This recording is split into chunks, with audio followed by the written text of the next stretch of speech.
Opposing attorneys can pose several possible questions to you as a way to limit your value at a possible trial. They can ask you in a deposition to list everything you know about a particular subject, or all the possible ways you know that something could have happened. It doesn't matter whether you list 3 or 13 items in response to this question. The possibility remains that you may not think of everything at that moment. An important tactic to remember is that whenever you attempt to answer such a list-related question, you should end your answer with something like, "That's all I can recall at this moment." That kind of additional clause at least covers you for having a moment of forgetfulness and permits you later to bring up additional information. Attorneys generally learn that the best approach is to ask for your opinions at the beginning of a deposition. But if they do not ask completely, and if you do not enunciate all the opinions that you wrote in your report, you may actually not be allowed to express them in trial on the legal grounds that you did not say them during your deposition. Your best approach is to come to your deposition knowing exactly how many and what opinions you want to express and the bases and foundations for those opinions. At some point during the deposition, you can specifically present those opinions. For example, question, "What are your opinions in this matter?" Now, your answer could be, "I have 4 opinions in this matter. My first opinion is," and so forth. You now have the floor to continue with the rest of your additional opinions. You do not have to say anything beyond your specific opinions until and unless the deposing attorney asks you for the bases of those opinions. You will have the opportunity to provide additional details if the case comes to trial. And of course, the details are already in your expert report by the time you get to a deposition. Attorneys also like to make the jury dislike or disrespect you. If an attorney can do this, the jury will be less likely to accept whatever you have to say, regardless of your findings, regardless of the quality of your work.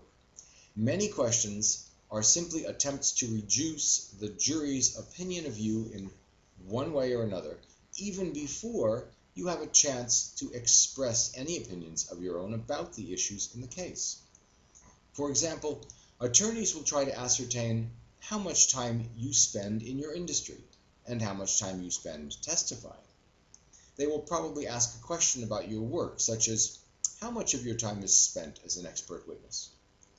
Now, if it's only 5 or 10 or even 25%, then your answer is probably fine. But if the percentage of time you spend as an expert witness is any higher than that, the attorney will make it sound as if you are only doing this for the money.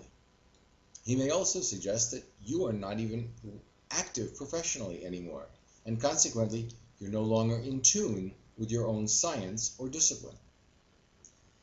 If you are, in fact, working on other things, it may well be that you only spend a small percentage of your overall time as an expert witness.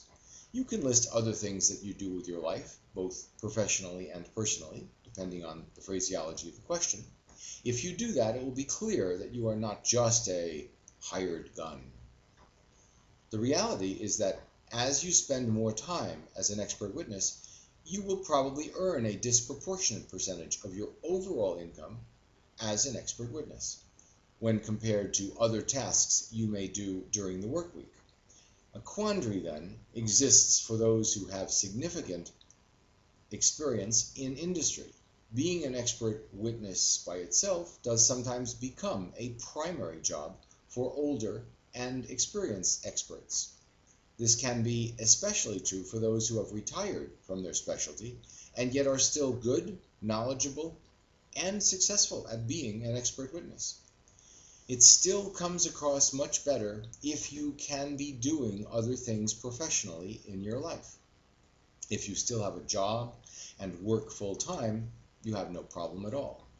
Expert witness roles will only happen once in a while in any event, and you will work them into the rest of your professional schedule. If you are an entrepreneur and have control over the way in which you spend your time, then a successful practice as an expert witness may take on a growing role in your overall work life. A key tactic to remember and implement is to avoid being trapped into answering questions about expert witness work in terms of percentage of dollars or actual dollars. You should answer in terms of what other things you do with your time and how you spend it. To extend the metaphor, attorneys are also happy if you are willing to paint yourself into a smaller corner of your shared specialty than the other side's expert. There will be times when you know about the other side's expert.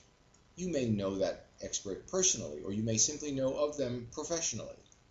You may have even worked with them, or you may simply be familiar with each other through networking, or because you work in the same industry.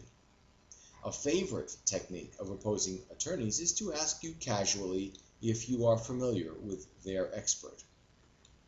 They might use words like familiar or ask you directly what you know of the expert's reputation in your mutual field. Be careful here. The attorney is seeking your aid in qualifying his expert. That's not your job, that's his job. A polite response about being familiar with the expert should be enough if it's true. Just do not go overboard with praise, because that in effect will lend extra credence to whatever testimony the other expert later offers. Surely, you are not familiar with everything the other expert has ever written or said in your mutual specialty.